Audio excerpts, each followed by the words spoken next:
satu pemeriksaan fisik lama sejak keluar penjaluran merah. Misalnya pemeriksaan fisik bisa 34 hari, 2 pemeriksaan dokumen juga 70 PIB.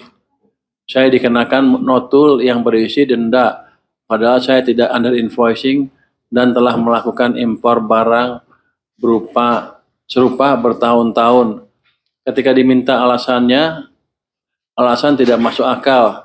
Misal meminta bukti negosiasi, padahal bukti-bukti itu sudah disediakan dengan lengkap.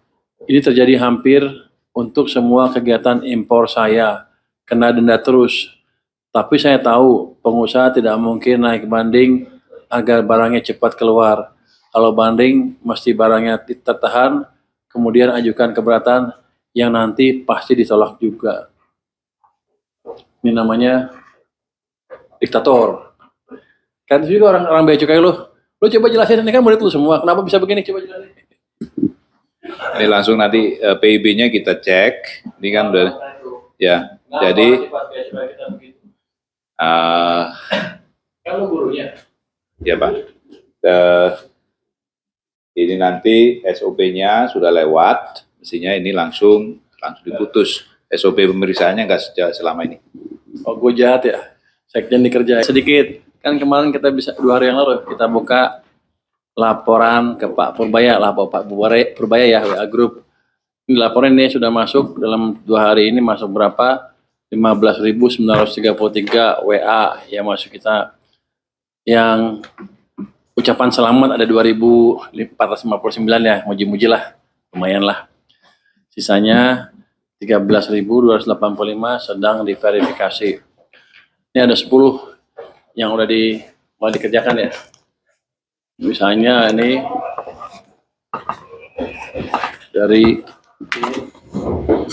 dari satu ya, yang panjang ini aja ya. Selamat pagi, saya mau melaporkan setiap hari saya melihat petugas bea cukai nongkrong di Starbucks lengkap dengan laptop dan mereka meeting dengan banyak orang lain sesama petugas bea cukai, dan sepertinya aparat lain berbaju preman bebas seharian. Orang-orang ini di Starbucks setiap hari dan yang dibicarakan selalu tentang bisnis aset gimana, mengamankan aset, baru dapat kiriman mobil gimana, jualnya mohon diawasi dan ditindak. Saya wira swasta risih lihat bergerombol ngobrol keras-keras seharian setiap hari dengan baju dinas bea cukai. Wah, ya bea cukai sini siapa? Gimana anak buah lu begitu? Ini akan kita tindak ya. Ini lengkap tempatnya nih. Ini cuma saya alamatnya lengkap, ini lengkap, jadi pasti bisa kita akan kejar. Coba jelasin dulu Dirjen Bea Cukai nih, mantan. Kenapa anak buah lu bisa begitu? Nanti kita cek Pak. Ini langsung habis ini kita deliver ke teman-teman yang di spot. Nanti kita lakukan verifikasi. Nanti kita lapor hasilnya. Bilang ke mereka kalau nongkrong jangan di Starbucks, di warung pinggir jalan aja. Paling nggak orang itu nggak curiga. Sama aja dimanapun kejar ya. Jadi saya baru tahu, walaupun kita udah mau gebrak-gebrak, masih ini di bawah seperti ini. Artinya mereka nggak peduli. Dianggapnya saya main-main. Bilang, hari Senin ke depan, kalau ada yang ketemu begini lagi, aku akan pecat. Walaupun katanya mecat pegawai negeri susah, saya akan pecat. Saya persulit hidupnya. Masa nongkrong di Starbucks berpakai seragam, gak kira-kira lo. Kalau mau itu yang sopan-sopan dikit lah, paling nggak kelihatan. Ya, ini kan jadi kelihatan bahwa kalau mereka lapor bagus-bagus terus, ternyata di lapangannya begini. Nah ini yang justru kita minta masukan dari teman-teman masyarakat semua, biar kita betulin pelan-pelan. Yang satu lagi, Pak Menteri di Madura, kampung lu ya, terjadi penjualan pita rokok besar-besaran yang semua rata-rata dijual kembali dan dipakai untuk merek rokok lain.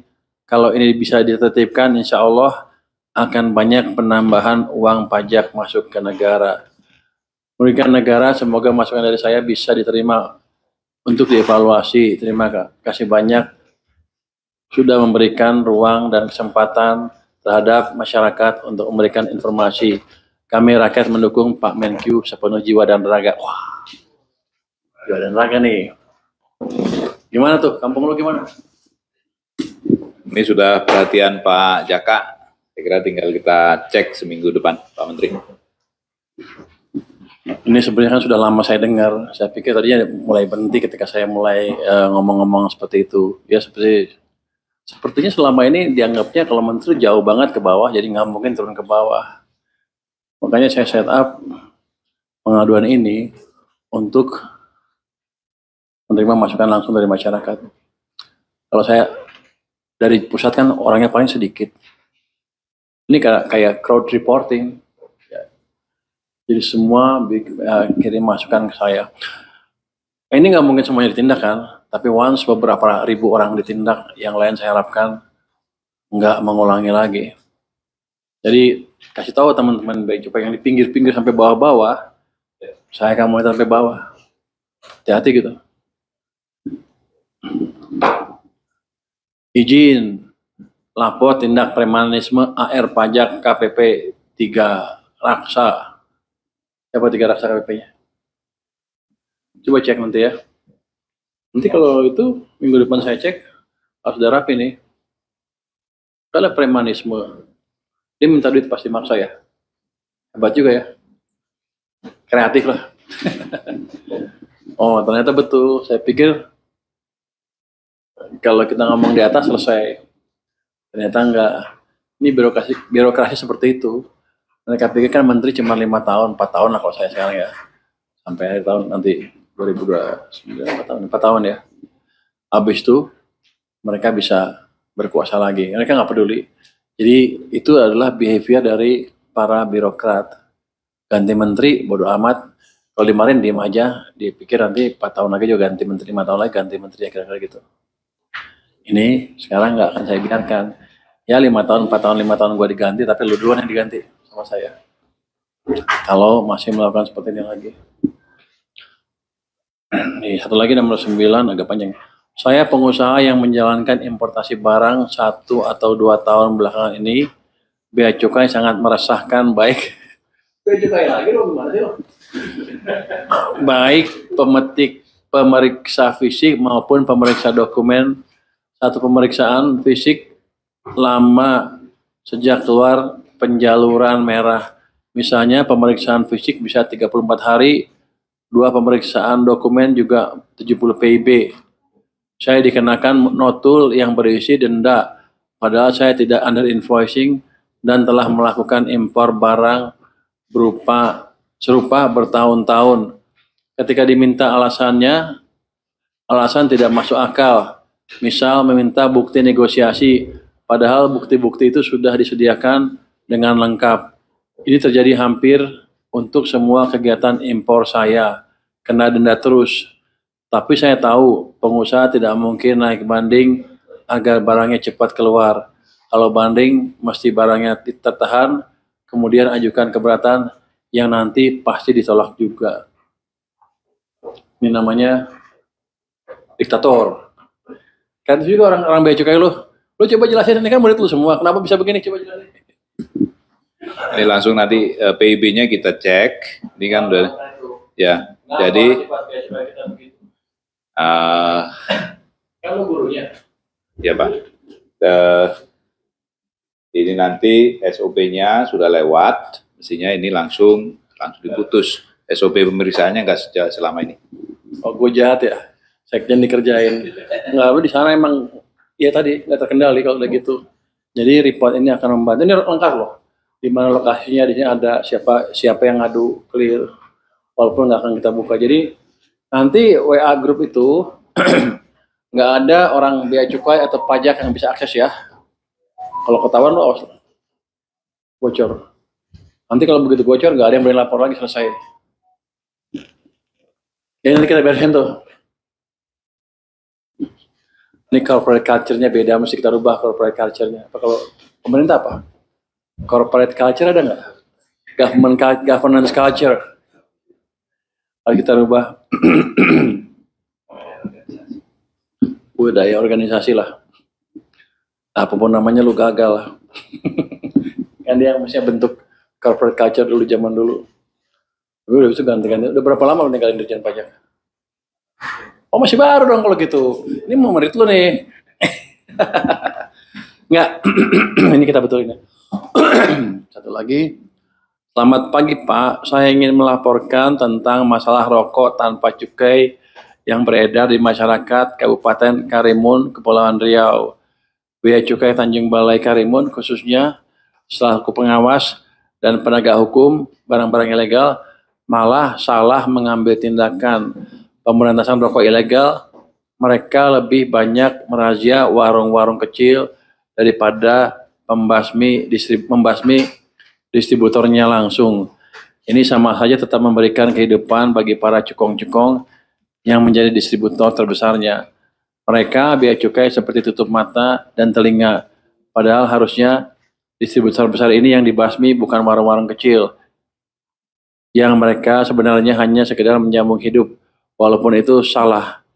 Semoga Bapak dapat menindaklanjuti laporan ini karena ini sudah seperti pembiaran oleh bea cukai. Cukong-cukong distributor ini masih tetap beroperasi sampai detik ini. Terima kasih. Salam hormat warga Kabupaten Karimun, Kepulauan Riau. Nanti kita follow up ya Pak ya. Jadi gini, di kantor kami sudah membentuk satgas, tim khusus, bukan satgas, kalau satgas kan gede. Tim khusus beberapa orang aja. Di situ ada staf ahli saya dari bea cukai dan dari bekas pajak, Itjen dan pajak ya. Bekas pajak ya. Staf ahli itu kayak salon satu tapi tidak di struktural, tapi 1B, udah pengalaman cukup banyak. Itu akan melis, mereka kan tahu. Ini kan kayak gini kan pasti orang-orang bea cukai tahu siapa sih cukong-cukongnya. Dan saya suruh list di setiap daerah siapa cukong-cukongnya. Nanti kalau ada gangguan atau barang masuk dan link ke cukong tersebut, cukongnya kita proses. Katanya banyak backingnya paling orang bea cukai juga. Ya, ada juga yang lain-lain. Tapi yang jelas akan kita bereskan itu. Ini hanya 9 dari yang satu lagi panjang saya malas bacanya. Pada dasarnya seperti itu. Jadi masukannya amat berguna buat kita dan kita akan follow up. Nggak main-main. Saya harapkan dengan gitu nanti governance culture-nya pemerintah atau bea cukai bisa berubah. Oke, itu mungkin dari saya. Baik, kita langsung buka sesi tanya jawab. Untuk penanya pertama, silakan, Acung. Ada penanya? Apa udah pada puas semua? Rekan-rekan? Silakan, Zawa.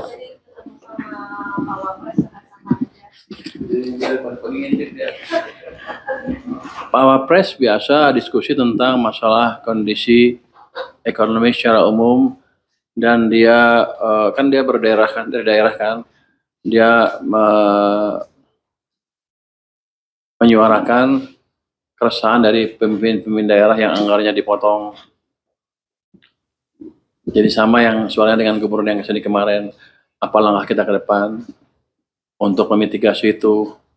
Saya pikir dalam jangka pendek saya nggak bisa apa-apa. Paling saya minta mereka Pemda merapikan belanja mereka triwulan ke 1 tahun depan. Nanti kita lihat bagus apa enggak serapannya, ada bocoran apa enggak. Nanti triwulan ketiga kita hitung ulang. Kalau ekonominya bagus kan income-nya kita meningkat juga. Kita akan lihat berapa yang kita bisa bagi ke daerah. Kira-kira begitu. Jadi daerah jangan terlalu cemas. Kami juga memikirkan stabilitas nasional. Kira-kira itu pesan dari beliau. Oke, yang belakang. Dia mendukung juga, saya sering ngomong ceplos-ceplos terus katanya. Siap. Udah ya, Zawa? Ada lagi? Cukup. Mbak, yang belakang, silakan, Mbak. Selamat siang, Pak Bupati. Saya Renata dari Kompas TV. Oh, Renata yang kita kemarin ya, Kompas ya? Iya, Pak. Boleh ya, Pak, nanti datang ke Kompas TV, Pak, tanggal 20. Di sana siapa ininya?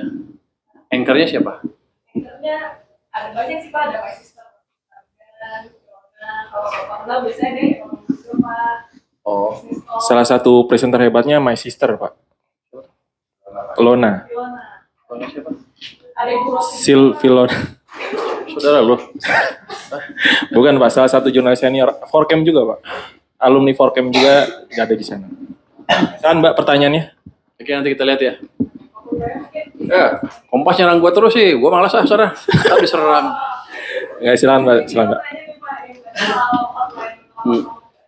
Itu mungkin kan Bapak tadi jelaskan yang laporan yang melapor gitu. Nah ini kalau di rekap Pak, itu kebanyakan mereka melaporkan soal bea cukai yang tadi Bapak tuh sebenarnya apa saja gitu. Kalau di rekap semuanya sekarang sampai sekarang berapa? Ini Anda lihat ya, dari 10 ini yang dicatat ke saya, ini semuanya, hampir semuanya bea cukai. Ini kan disortir oleh pegawai-pegawai kita di sini. Yang nyortir pasti orang pajak. Karena pengaduan cuma 2, bea cukai yang pajak. Kenapa yang ngaduin bea cukai semua yang diaduin? Apa iya orang pajak suci-suci? Rasanya sih enggak. Jadi itu yang nyortir pasti orang pajak. Jadi yang dimasukin bea cukai dulu. Ya. Ada 15.933 yang masuk dalam 2 hari ini, ya. Enggak, kalau responnya mampus juga lu. Ini disortir, dipilih yang signifikan. Ini kalau yang ucapan selamat nggak di. Kita punya staf khusus itu ada 6 orang ya kalau nggak salah. Ada staf khusus 2, ada masing-masing di bawah itu ada 2 lagi ya, membantu khusus itu.